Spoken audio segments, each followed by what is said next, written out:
In 2018, 2039 suicides were committed by high school age students. Ivy Stevenson et al. 2020. Think about it. That's 2,039 sons and daughters. 2,039 friends. 2,039 beautiful children that could have brought so many beautiful things to this world. There's 2,039 families that'll never see another smile, share another laugh, or feel another touch from their child. According to Carballo et al., 2019, page 765, suicide is the third leading cause of death in young people between the ages of 10 to 24. This is a loss of life that can be prevented. Many of my friends have lost loved ones to suicide in their teenage years, and it breaks my heart when they say to me, I never even saw it coming. And as a nurse, being on the other side, when I've seen patients come in that have either attempted suicide or have thought about attempting suicide or planning to attempt suicide, it's just a devastating experience. All that potential possibly to be never used in this world. What do you say to a grieving mother that lost a child by their own hand?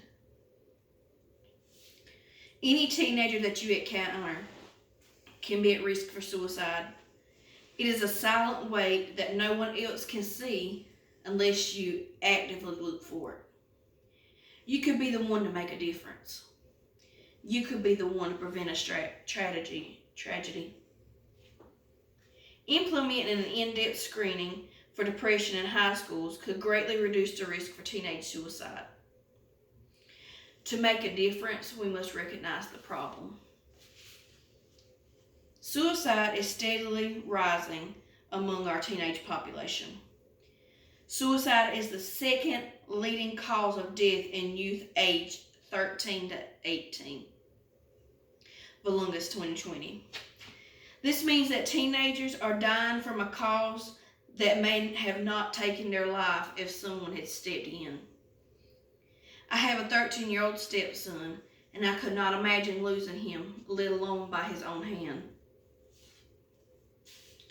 According to Adam Valungas in the North American Journal of Psychology 2020, 17.2% of high school students seriously contemplated suicide. 7.4% attempted suicide, and 2.4% reported that their attempt required medical treatment. If you put these statistics in perspective, if you have an average high school of 500 students, 86 of these students would have thought about ending their life. 86 of these students would have thought that their life was no longer worth living and that there was no hope that it was ever going to get better. 37 of these children in the same school would have attempted to end their life, and 12 of them would have required medical treatment for their attempt. These statistics show that our future is being snatched away in a frightening manner. One of these children could have cured cancer.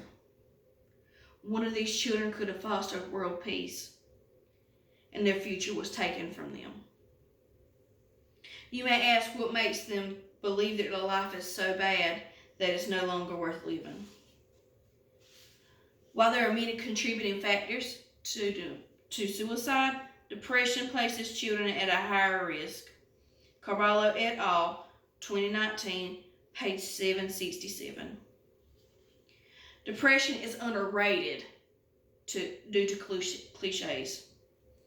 Too many times depression is referred to as sadness and made to look like a temporary state of mind.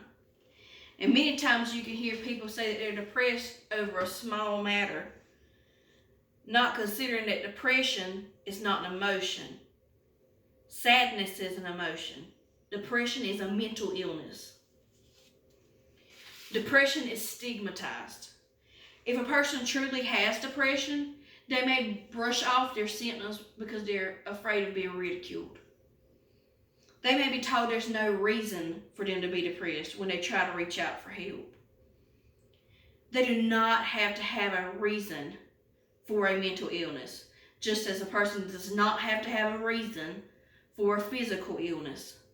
It's unfair to ask them to answer for a disease that they have no control over. Depression is dangerous. It can cloud judgment and cause someone to behave in a way that they normally wouldn't without the ability to think of the long-term results. This places teens with depression at high risk for suicide. They may focus on ending the pain related to their illness without being able to consider the consequences of their drastic action. What can be done to make a difference? Screenings for depression in a high school setting could greatly reduce the risk for suicide in teens. Teens spend most of their social time in school. 168 hours are in 1 week, and if they spend 8 hours asleep at night and 5 days a week, 7 hours a day in school, they spend 91 hours either in school or sleeping, and 77 hours at home awake. During these hours, they will encounter school staff that could notice the risk factors faster than their families will. You must also consider that not all families are perfect, and some teens they have minimal positive involvement at home. They may have abusive parents, or their parents may work a lot just to make ends meet. This means that school staff have the greatest chance of making a difference in the teen's life. Such programs have been implemented in schools with many positive results. According to a study by Torcaso and Hilt in 2016, suicidal thoughts and attempts at a school in Wisconsin where such screenings were used was greatly reduced. More students were able to recognize the signs of depression, and more students were able to have their mental illness treated in a timely manner.